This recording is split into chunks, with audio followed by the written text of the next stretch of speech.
There he is. Do I look too, is there too much light on me? You look too good, man. God too damn. good. Oh, man. It's good to see your face, man. Brother, I almost said Tuesday. It's Friday.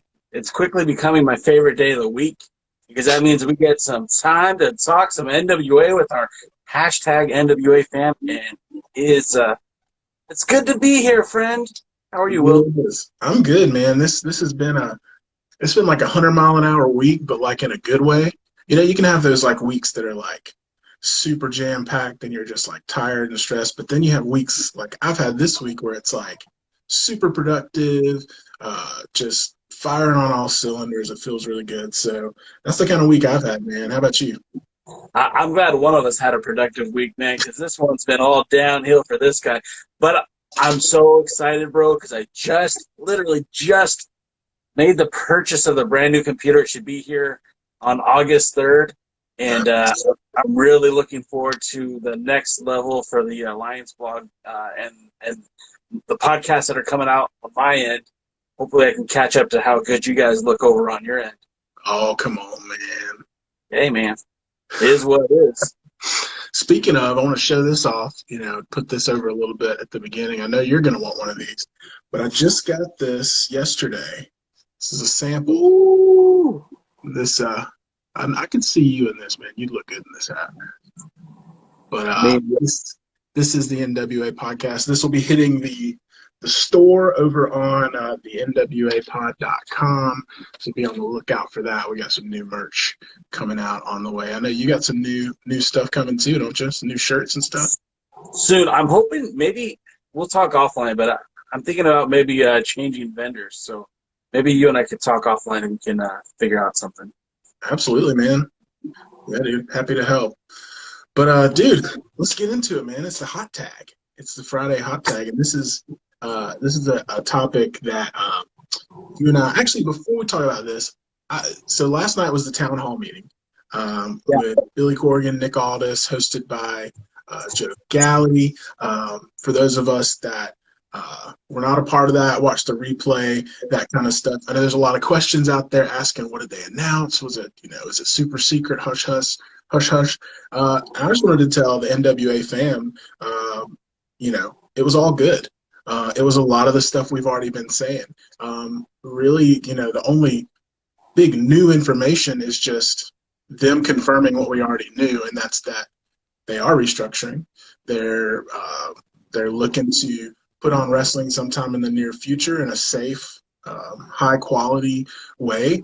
And so it was really just getting a chance to hear that straight from the mouths of President Billy Corgan and Nick Aldis. And so that was what it was. It was a great conversation, a lot of good questions asked just about the future and some ideas being thrown out there, but nothing set in stone. So just wanted to inform everyone that was wondering about that. If there was any big earth-shattering announcement, not really, but just more positivity and more optimism about the future of the NWA, which leads us into our topic today, which is dream matches fantasy booking for NWA Powerrr when it returns. What matches do you want to see? I put this question out on Twitter, I think yesterday or the day before, got a bunch of good responses. We can talk about some of those. But JayCal, do you want to set this up in any way from your end, or do you just want to jump on in with our picks? So every week Will and I are trying to come up with something new to talk about. And of course, there isn't a whole lot to talk about because of the hiatus that the NWA currently is under. So one thing that we were talking about is like some of these matches that we're chomping at the bit to see. Some of these matches that either have happened already or happened elsewhere that we want to see, obviously, on NWA Powerrr.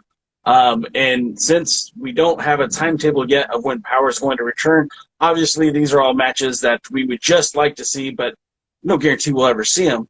And, of course, the thing I like to say is, like, look, let's be realistic. Let's use guys who are currently on the roster or who have worked with the NWA and are not signed to somebody else. That way we keep it like, hey, this is a connected thing. And if you don't mind, I'd like to drop my match first. because you and I, we haven't discussed our matches. This is all just from the hip. And the match that I want to see the most, really, and it's going to shock people, I want to see the Aaron Stevens versus Trevor Murdoch match. We know that Trevor Murdoch is a great competitor. He's a great wrestler. His skills, right here. I mean, he's a student of Harley Race, so of course he's going to be awesome in the ring. But I don't think that the NWA faithful has seen the full potential yet. Our third degree National Mongolian World Black Belt National Champion, Aaron Stevens, the shooter. So I would like to see that match. I think if done, I think there's room for comedy in wrestling. I really do. But I think the tone of that match was heading to a lot more seriousness. And at Crockett Cup, I really think they were going to have a serious match. That's the one I want to see. I really think that is very intriguing, and I can't wait to see it. Well, we talk about comedy wrestling a lot, and there's varying opinions on it. I personally believe it's got its place. I think when done properly, when used to further a storyline, things like that, it works. But what I most love about comedy wrestling is when there's that stark contrast between the comedy gimmick guy and the serious brawler guy. And that's exactly what you've got with Aaron Stevens and Trevor Murdoch. And so I agree with you. I think that was headed straight to a match where you were going to see those comedy spots, and it was going to be framed that way. But in the end, it was going to be a brawl, a slobber knocker wrestling match, and you were going to get the best of both Trevor Murdoch and Aaron Stevens. So that's not my pick, but that is a match that I would definitely love to see. So I racked my brain, and there's so many options. And you know what? There was a lot of great matches on Powerrr, and it felt like a cop-out to say I wanted to see one of them again. But a lot of them that kept popping up in my mind were matches that we saw, but I didn't feel like there was a big conclusion. So the one that sticks out to me, and I'm the kind of guy I just answer from the heart. I tell the guys on the show this. It's like my opinion. Usually it's rooted in emotion, what a match makes me feel, my connectedness to the match. And so I'm gonna mention a match that already happened, actually on Super Powerrr, but I want to throw someone else in the mix as part of the storyline, and that's Tim Storm and Jack Stane, because I thought that was an incredible match. That goes way back for me in terms of storytelling from 10 Pounds of Gold. Yeah, there you go, man. Perfect storm. But here's my caveat to that. What I'd like to see added to the mix in that, and I'm not saying a triple threat match. I'm just saying added to the storyline and some kind of auxiliary matches here and there. But I want to see Josephus added to that feud somehow. I don't know if he teams up with Jack Stane. I don't know if they have a little side feud and we bring back the Tim Storm Josephus angle that happened before. But I just think between the three of those guys, when I think about that, that's when my heart just starts beating. And I'm like, oh, I want to see that. Like that's what I would tune in for. So, again, it's not a cut and dry match, but it's absolutely. And I said this right after Super Powerrr. I said, I hope that is not the last time that we see Jack Stane and Tim Storm. I want to see that again. So I don't think that was a storybook that was closed. I think there's more there. So that's my top pick. That's a great pick. We've talked about, or I've talked about this. I don't know if you and I have talked about it, but the legacy from previous ownership till now, I think that's really great. And the fact that storyline, like I didn't love the Mama Storm stuff. I thought that was kind of trivial. I don't think they needed to go that route to tell this story. Yeah. And that brutality, the violence, there's palpable heat there. And the storyline that Jack Stane never got a rematch. Tim Storm and he never faced each other after Storm won that title. And the history before, Storm challenging multiple times to get that world title. And there was a race between the two. Who would be the next world champion? For a brief time, Jack Stane unified the North American title and the national title. Obviously, the North American title is defunct now, but at the time, that was the premier championship. He had unified those belts by defeating Tim Storm. So the history for that match, top notch. And I would, like you, I would love to see it again. I don't know how you could work Josephus into it, but I mean, if anyone could bring out the best in Tim Storm or the worst, it would be Josephus. Their feud was legendary leading up to the NWA 70th anniversary show. Yeah, and that was kind of where I was coming from with that. It's like, when you think of Tim Storm and, not taking anything away from his feud with Aldis, but it just seemed like Jack Stane and Josephus were able to get under his skin. And I could see, almost another level of Tim Storm when he's facing those guys, and just that authentic, like, hate and feud there. So that's one thing. I'm going to read some of the responses we got on Twitter about this, just to stir the pot a little bit. But Aldis versus Kingston, obviously we've talked about that. That one's in the mix there. Jack Stane versus anyone. So, that's a great answer. Ziggy Dice versus Nick Aldis. I don't know about that happening, but it's an interesting thought. And this is one that actually appeared the most in the responses, and that's Thunder Rosa versus Camille. I think a lot of people want to see Thunder Rosa versus Camille. So that's one definitely to mention. Royce Isaacs versus Sauronaro. We were obviously headed towards that when Powerrr went on hiatus. Kingston versus Aldis again. Let's see, another Camille versus Thunder Rosa. Anything with question mark. So people are wanting question mark.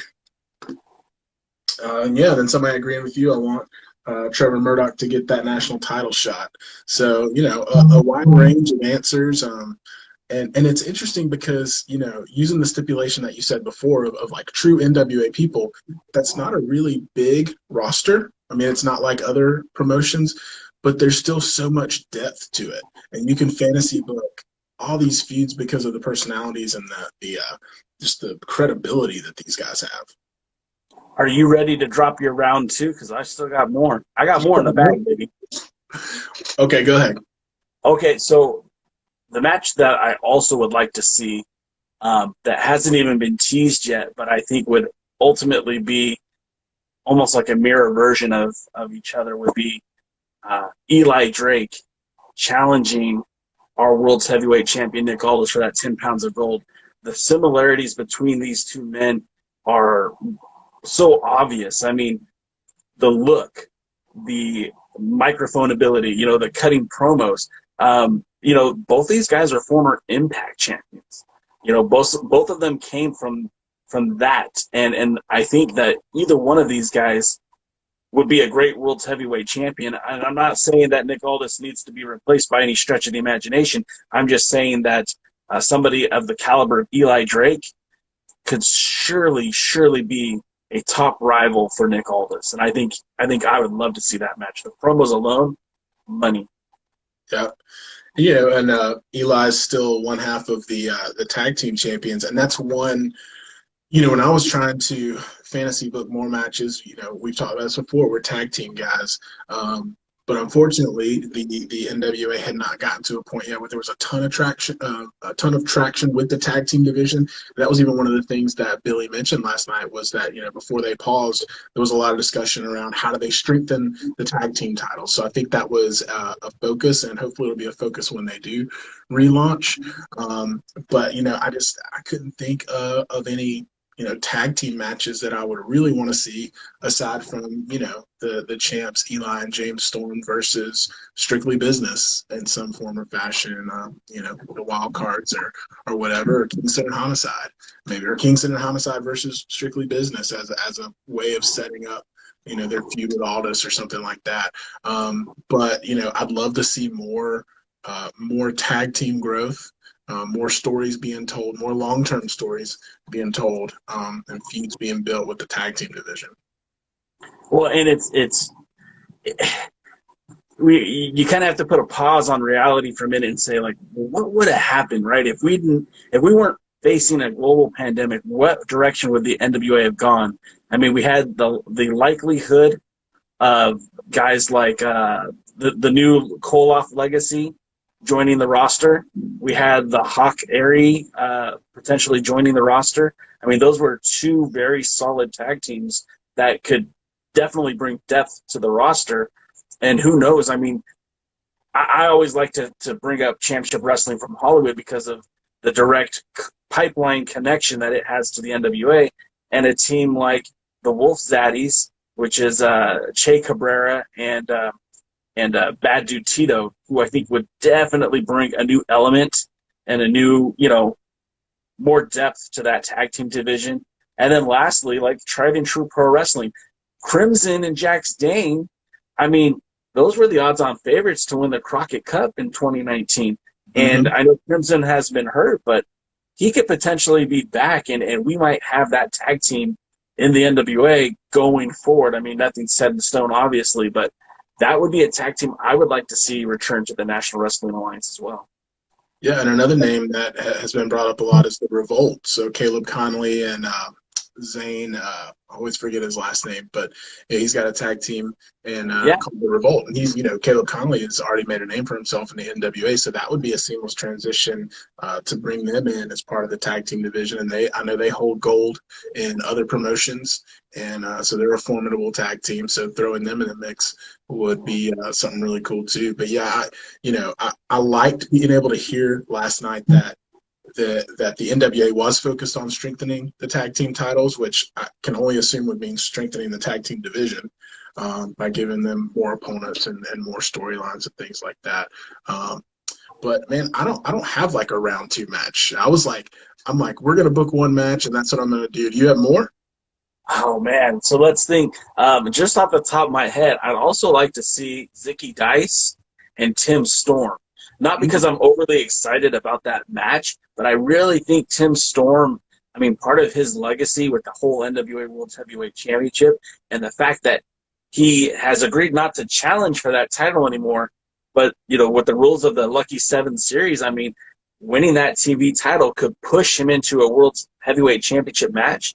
And to me, that seems very promising because you had that storyline that, that was the drive of 10 Pounds of Gold. The very first season was the Nick Aldis and Tim Storm, that feud.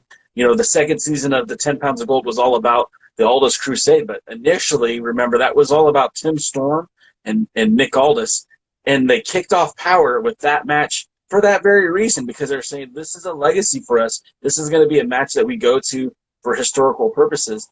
Getting that match again down the road would be awesome. But you have to do it right. You can't just give Tim Storm that match. You can't just put him in the world title picture. But if he becomes undeniable, it becomes unavoidable. Like Aldis will have to face him if he wins the best of the Lucky 7 and wins that TV championship, goes to the Lucky 7 series. I mean, I think that it books itself, really.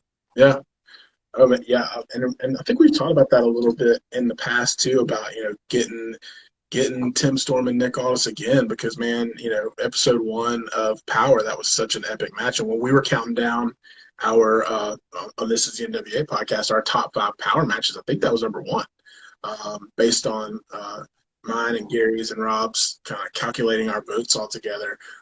And so that was such a pivotal match. And like you said, a pivotal feud coming out of 10 Pounds of Gold, and especially for me, who, my first exposure to the NWA was starting with 10 Pounds of Gold. So the first thing I saw was Tim Storm.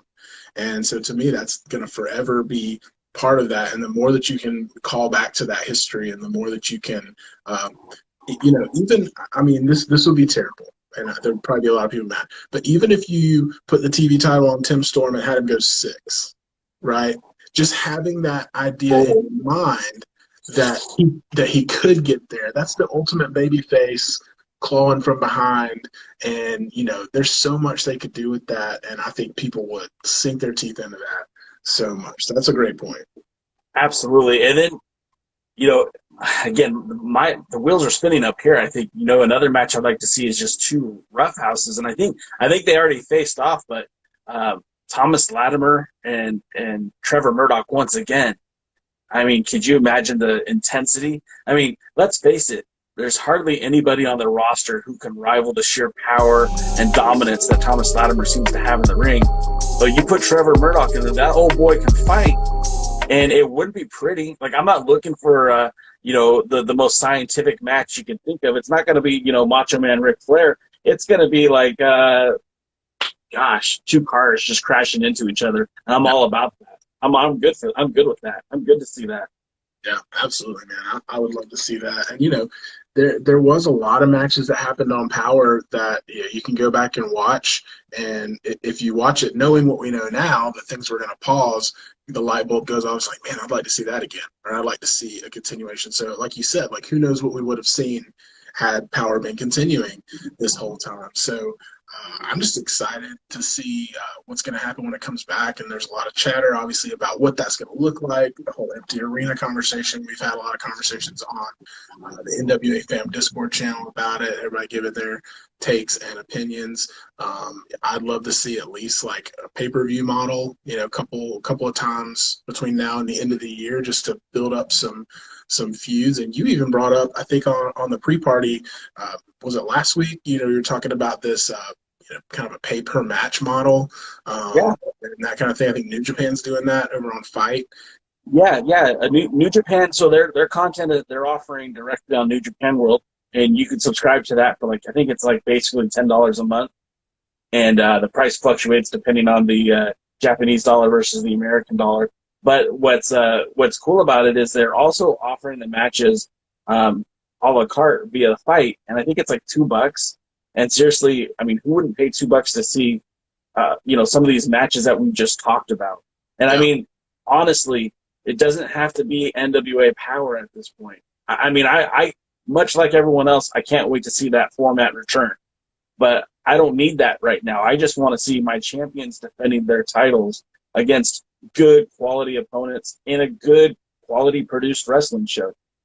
So whether it be the High Spots Arena or Tried and True Pro Wrestling or Championship Wrestling from Hollywood, I don't really care as long as I get to see these matches. The School of Morton, for crying out loud, anywhere they could put these matches on and ask the fans to pay $2 for a match. I don't think is asking for a whole lot. No. Not at all, man. And I think just kind of in closing, since we're talking about Powerrr specifically during this talk, I'll say I agree with you in the sentiment that you expressed in the Discord channel. I think it was yesterday. Just, I personally don't want to see Powerrr return until they can do it right. I don't want to see a bare bones version of Powerrr. I would much rather see what you're talking about right now, that pay-per-view prize fight kind of model of, if they're going to do it in an empty arena, do it in a wrestling school or something like that. Make it a fight, make it a brawl. But Powerrr in the studio, as we know it, as much as it pains me to say, I would rather wait and have it return as we know and love it with the crowd and everything that we're used to, rather than them try to rush to that. And it sounds like that's what they're doing anyway, so that's good. Yeah, man. So I guess we're running out of time because we like to keep this brief. Yeah, and Will and I could sit here literally all day and talk wrestling, and maybe one of these days we will, but not today, guys. We got to wrap it up. Of course, you could see me on the Alliance Guys podcast or pre-party. I have several different shows that we do, but really the pre-party is every Tuesday, and we do that at 5 o'clock Eastern, 2 o'clock Pacific, and that's the lead-in to eventually whatever the NWA is going to produce at 6 o'clock on their YouTube channel. And, of course, where can they see you, Mr. Will? Well, right after that, the other piece of bread on the NWA Tuesday sandwich is myself, Gary Horn, and the Dr. Rob Stinson on This Is the NWA Podcast After Dark. We go on around 8:30. We're throwing around the idea of going on at 8. We've been in talks. JayCal, you were on the show on Tuesday. It went a little late. And, so we're all adults and we all have jobs. So we're rethinking the timing thing. So we're thinking about shooting for 8 o'clock and making the most of our time and being as productive as possible with our conversations. But we will be after that spot that we're keeping warm with JayCal for the NWA when it returns on Tuesday nights. But we're also live on Sunday nights, so we'll be live this coming Sunday night around 8 o'clock, so be on the lookout for that. And then just, follow us here on Instagram, over on Twitter at heyitswil. JayCal, where are you on Twitter? You can follow me everywhere at the Alliance Blog, and that's even the Tic Tac and the MySpace. No MySpace. But you can follow everything I'm doing at the Alliance Blog, and that's, again, Facebook, YouTube, Twitter, Instagram, Twitch, TikTok, Tumblr, everywhere. So if you see the Alliance Blog, that's quality content. Nice. Well, I'll add this at the end, just like, true documentary style. I did reach out to Gary and Rob for their fantasy picks, and they declined to comment. So we'll just leave it at that. I guess they were working. I gave them 5 minutes. That's all they get, baby. All right, Jake. Well, as always, man, the highlight of my week. And you go enjoy the rest of your Friday and your weekend, and we'll talk to you again soon, man. See you guys on Tuesday. Bye, everyone.